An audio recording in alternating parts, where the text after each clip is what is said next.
పాలకంటే ఎక్కువ పోషకాలు ఉన్నటువంటి పాలకూరని పిచ్చెక్కిపోయి రెసిపీ ఒకటి తెచ్చాను. ఇది చేస్తే మాత్రం పసిపిల్లలు సైతం అమాంతంగా తినేస్తారు. ఒక్క పాలు మీ ఇంట్లో ట్రై చేశారనుకోండి, మీ ఇంట్లో వాళ్ళందరూ మిమ్మల్ని బతిమాలాడాల్సిందే మళ్ళీ మళ్ళీ చేయమని. అట్టుంటది ఈ రెసిపీ. రండి ఒకసారి చూసేద్దాం. దీనికోసం అయితే నేను 3 గంటల పాలకూర తీసుకొని నీళ్ళలో వేసి శుభ్రంగా కడుక్కున్నాను. అది కూడా ఉప్పు నీళ్ళలో వేసి 5 నిమిషాలు ఉంచానండి. తీసిన తర్వాత పాలకూరని సన్నగా కట్ చేసుకున్నాను. ఎందుకంటే ఉడికిపోవడానికి బావుంటది కదా అని చెప్పేసి సన్నగా కట్ చేసుకున్నట్టే ఈ పాలకూరని ఒక గిన్నెలో ఏసేసుకోవాలనమాట. గిన్నెలో ఏసేసుకున్న తర్వాత ఇప్పుడు మనం దీనికి కావాల్సిన కారాన్ని రెడీ చేసుకోవాలండి మొట్టమొదట. దానికి కావాల్సినటువంటి ఏమేం కావాలో పదార్థాలన్నీ రండి చెబుతాను చూసేద్దరు. బాండీ పెట్టుకొని బాండీలో నూనె ఏసుకున్న తర్వాత అది వేడైనాక ధనియాలు ఒక టీ స్పూను, తర్వాత శనగపప్పు ఒక టేబుల్ స్పూను, తర్వాత జీలకర్ర కూడా ఒక టేబుల్ స్పూన్ ఏసేసి అయి కొద్దిగా ఏగిన తర్వాత అండి దానిలో ఎండుమిర్చి అయితే ఏసేసుకున్నాను.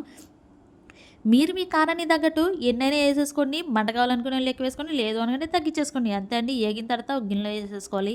తర్వాత ఉన్నటువంటి నూనెలో 2 ఉల్లిగడ్డలు కట్ చేసుకొని చిన్న చిన్న ముక్కలేసి ఇట్ట మగ్గిన తర్వాత కొద్దిగా అంటే చిన్న సైజ్ అంత చింతపండు ఏసేసుకొని దాన్ని మగ్గనియ్యాలి. ఇప్పుడు ఆటన్నిటిని తీసి చల్లారినాక మిక్సీ జార్‌లో ఎట్టుకోండి.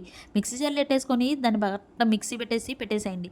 ఆ ముద్దను పక్కన పెట్టేసినాక మళ్ళీ బాండీ ఏసుకొని నూనె వేడైనాక పోపు దినుసులన్నీ ఏసేసుకొని ఒక తెల్లగడ్డ తీసుకొని తెల్లగడ్డని కూడా తరిగేసేసుకోండి. ఇప్పుడు అయన్నీ ఏగిన తర్వాత కట్ చేసి పెట్టుకున్న పాలకూర ఏదైతే రెడీగా ఉందో మనకి దాన్ని బాండీలేసి అటు ఇటు తిప్పటి దానిలో ఉన్న నీళ్ళన్నీ పోవాలి సచ్చేదాకా చేయాలన్నమాట. ఇప్పుడు దాన్ని గనుక మనం నీళ్ళన్నీ పోయిన తర్వాత చూసుకున్న తర్వాత అండి దానిలోకి మనం ఏదైతే మిక్సీ చేసి వేసుకున్నామో కారం ముద్దనైతే వేసుకొని మొత్తం కలిసేటట్టు తిప్పేసుకోవాలి. అటు ఇటు సిమ్‌లో పెట్టేసుకో తిప్పండి మాడిపోవడం ఇట్లా ముద్దగా అయినాక తీసేసుకొని వేడి వేడి అన్నంలో ఏసేసుకొని తినేసేయడమే. అయిపోయినట్టంటే ఈ పాలకూరని సర్వింగ్ బౌల్‌లో తీసుకొని సర్వ్ చేసేసుకోండి. రాసి పెట్టుకొని మీ డైరీలో ఇది ఒకసారి చేస్తే మళ్ళీ చేయమని మీ అంటాడతారు. నచ్చితే లైక్ చేయండి, సపోర్ట్ చేయండి.